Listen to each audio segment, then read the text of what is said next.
जब भजन करोगे तो कल की चिंता का भाव खत्म हो जाएगा। ना कोई फीस है, किसी से किसी तरह की कोई फीस, और ना कभी ऐसे मांगना है। जिस हम परमात्मा की शरण में है, वो जब इतने बड़े हमारे परिकर को पोषण कर रहा है, तो तुम्हारा पोषण क्यों नहीं होगा? तुम कल के लिए चिंतित क्यों हो? क्योंकि तुम्हें परमात्मा का आश्रय नहीं स्वीकृत है, तुमने भगवान को अपना मालिक नहीं माना। तो फिर जैसे जहाज ना हो और तैरना ना आता हो, फिर नदी में उसकी हालत क्या होगी, समुद्र में हालत क्या होगी उसकी, वैसी हालत है आप लोगों की। ना तो आपके अंदर ज्ञान है और ना भगवान का भरोसा है, तो अब ओवर थिंकिंग, भूत भविष्य काल का चिंतन, ये आपको तो परेशान करेगा ही करेगा। हम कहते हैं राधा राधा नाम जप करो और भगवान के आश्रित रहो, जब तक ब्याह हो तब तक ब्रह्मचर्य से रहो। देखो आपका अंदर से क्या ज्ञान प्रकट होता है। इनको इसलिए चिंता नहीं कि महाराज जी बैठे हैं, हमको इसलिए चिंता नहीं कि भगवान है। सब एक दूसरे के आश्रित होकर भगवान का आश्रय ला, किसी को कोई चिंता नहीं।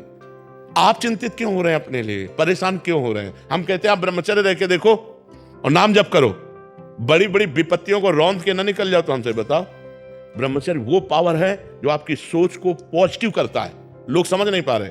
और ब्रह्मचर्यहीनता जहां जैसे जैसे आती जाएगी, आपकी सोच निगेटिव होती चली जाएगी। निगेटिव सोच ही मृत्यु है और पॉजिटिव सोच ही जीवन है। अगर हमारा पॉजिटिव चिंतन है तो हम बहुत आनंदित रहेंगे दुख में भी, अगर निगेटिव चिंतन है तो सब सुविधाएं हैं लेकिन हम परेशान रहेंगे। अगर हम आज दहाड़ रहे हैं तो भगवान की शरण में और ब्रह्मचर्य से हैं, उससे हम दहाड़ रहे हैं, भगवान की शरण में और ब्रह्मचर्य से। वही तुम्हें सब नौजवानों को कहते हैं, तुम थोड़ा जिसे निकालने में इतना आनंद समझते हो, उसको रोक के तो देखो, बहादुर बन जाओगे, माया पर विजय प्राप्त कर लोगे, हर विपत्ति हर संकट को रौंदने की सामर्थ्य आ जाएगी।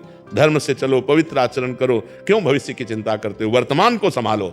वर्तमान सही है तो तुम्हारा भूत भी पवित्र हो जाएगा और भविष्य भी मंगलमय हो जाएगा। वर्तमान गलत हो गया, भूत भविष्य की चिंता में मिनट को खो दिया। अगर इस मिनट में राधा बोलते, कृष्ण बोलते, हरि बोलते और पवित्र चिंतन करते तो तुम्हारा भविष्य भी ठीक हो जाता और तुम्हारा पूर्व जो बीता हुआ है वो भी अच्छा हो जाता।